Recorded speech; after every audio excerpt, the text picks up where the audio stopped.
Welcome to Berber History and Tradition.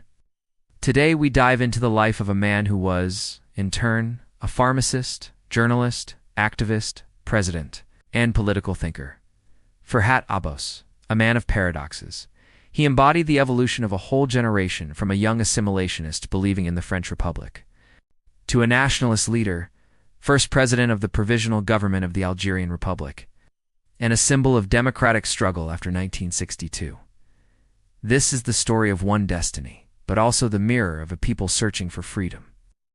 Youth and education. Ferhat Abbas was born in 1899, Taher, near Jijel, into a respected Kabyle family, rooted in tradition.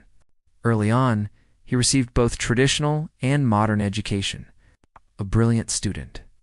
He studied pharmacy at the University of Algiers and became a doctor of pharmacy in 1933, deeply influenced by French culture. He admired the values of the Republic, believed in equality, and dreamed of an Algeria fully integrated into France with equal rights for all its people. In the 1930s, Abbas entered politics. He wrote in newspapers, denounced social and colonial injustices, yet still defended assimilation. In 1936, he published a famous article, France, It Is Me. He still believed reconciliation was possible if France truly applied its principles of liberty and equality. He also joined the Association of Muslim Students of North Africa and worked with the educated elite who dreamed of shared citizenship.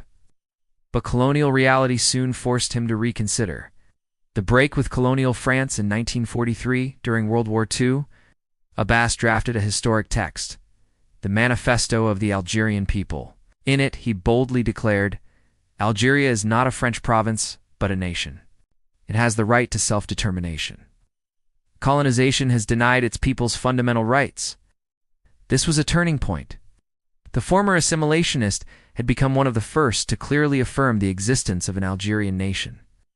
His famous words summarize this shift. I did not find the Algerian nation in the cemeteries, but I discovered it in the future, from UDMA to the Liberation War.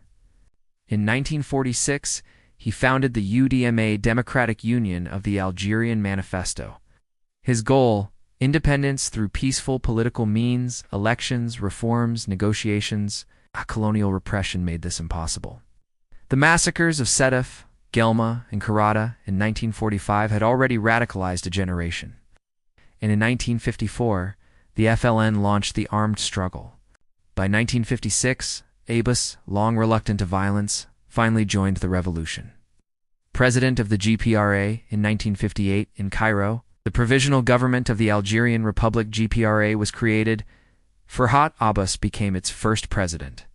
From this position, he represented Algeria on the world stage, defended its cause at the UN, and built alliances with leaders of the Third World. The revolution was no longer only military, it became diplomatic. After independence, hope and disillusionment. Independence in 1962 should have crowned his career. But Abbas quickly clashed with the growing power of the FLN and the army.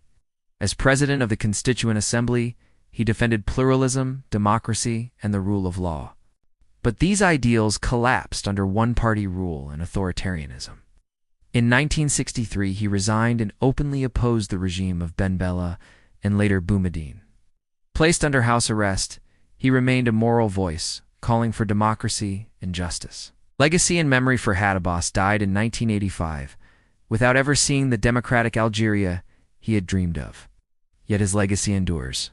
First president of the GPRA, author of the Manifesto of the Algerian People, symbol of a generation of intellectuals and patriots. He was not a warlord nor a fiery orator, but an intellectual and reformer turned revolutionary. His writings still echo as a call for liberty, justice, and democracy. By conclusion, Ferhat Abbas reminds us that Algeria's history was not shaped by one voice alone, but by debates, ruptures, and men and women who each in their own way carried the dream of a free nation. Thank you for watching this episode of Berber History and Tradition.